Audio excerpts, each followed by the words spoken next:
두 번째로 말씀드릴 것은 약물입니다.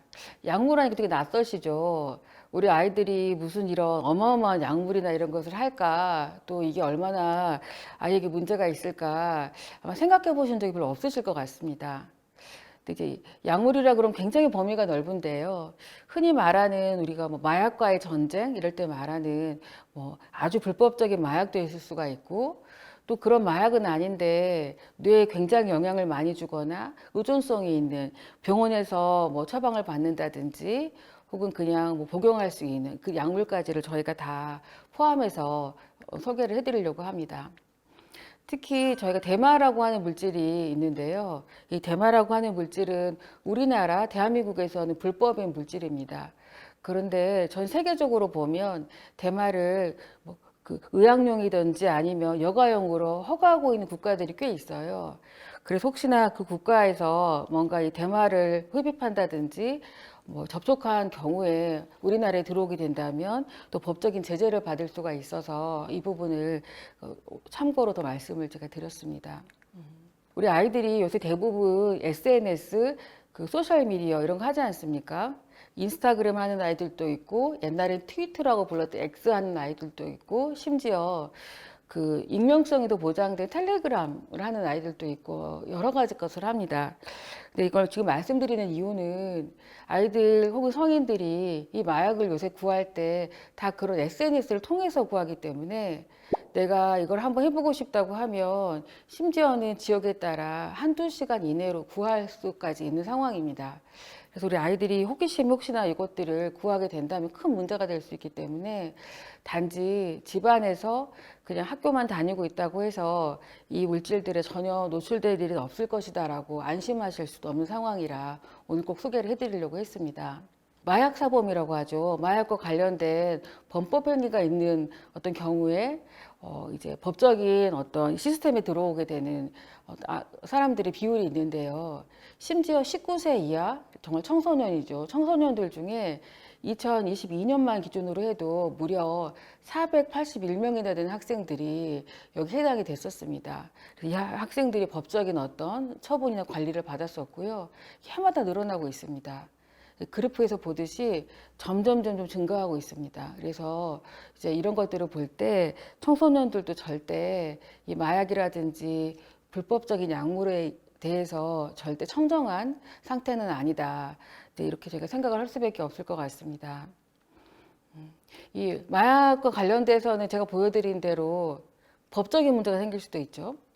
또 한편으로 그 약물 자체 때문에 뭐 병원 응급실에 온다든지 갑자기 정신병처럼 뭐 환치를 본다든지 환청을 듣는다든지 혈압이 떨어져서 중환자실에 간다든지 이런 의료적인 문제가 생기기도 합니다.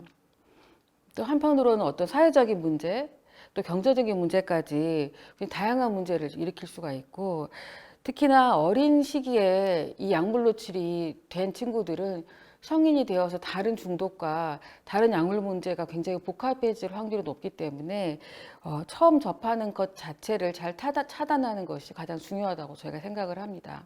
마약을 뭐 운반하거나 또 뭐 국내에 들어오는 경우에 처벌도 매우 크지만 그냥 단지 마약을 본인이 사용하는 것만으로도 5년이나 10년 이하의 징역이라든지 5천만 원에서 1억 미만의 어떤 벌금에 처하게 되고요. 소지하고 있는 것만으로도 1년 이상의 징역에 되는 것으로 법적인 조항으로 나와 있습니다.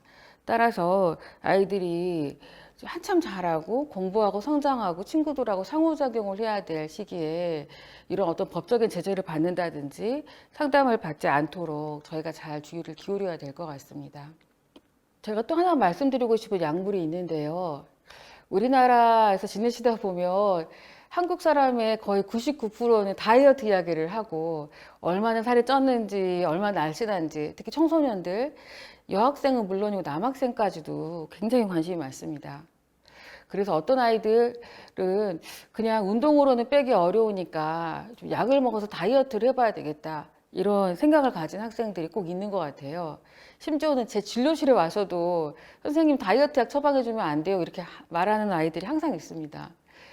그 공통 통계를 보니까요, 이 전체 100명 중에 최소한 학생들 중에 한 명은 이런 식욕 억제제, 흔히 말하는 다이어트 약 중에 하나를 복용한 경험이 있는 걸로 조사가 되고 있습니다. 근데 이 조사라는 건 아이들이 대답을 해야 되거든요. 보통 아이들이 다 대답하지는 않습니다. 따라서 저희가 100명 중에 한 명이라고 할 때는 현실에서는 100명 중에 한 명보다 훨씬 더 많은 아이들이 이미 이 다이어트 약물이라든지 식욕 억제제를 사용한 경험이 있겠다. 이렇게 짐작을 할 수가 있습니다. 그러면 이게 절대 적은 수는 아닙니다. 근데 이게 저희가 항상 가끔 보여드리는 나비 모양의 이제 약물입니다. 그래서 이제 먹는 약인데요. 이제 그걸 먹게 되면 정량을 먹으면 또 상관이 없기도 합니다만은 보통 아이들이 더 살을 빨리 빼려고 약을 정량보다 초과해서 먹는 아이들이 많고 과다 복용할 경우에는 우울증이라든지 성격이 좀 변화하거나 심지어 환청이나 망상 이렇게 좀 이상한 경험들을 하는 아이들도 있고 자살 충동이라든지 또 이걸 먹지 않으면 다시 살찔 것 같아서 계속 이 약을 찾아서 다니는 이런 의존성 또 혈압 자체가 올라가는 신체적인 문제까지 생기게 됩니다. 저희 병원을 포함해서 많은 정신과 과가 있는 종합병원, 대학병원에서는 이 약에 대한 경험들이 상당히 많은데요.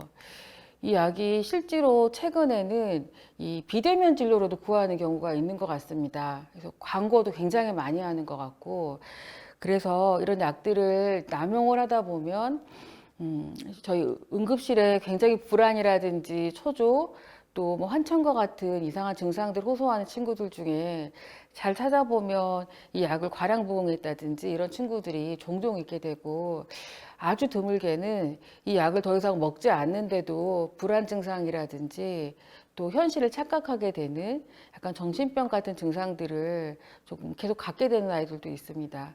따라서 아이들이 어떤 약을 너무 쉽게 생각하지는 않을 수 있도록 집에서 잘 관리를 해주시는 것이 너무 중요한 부분이 될 것 같습니다.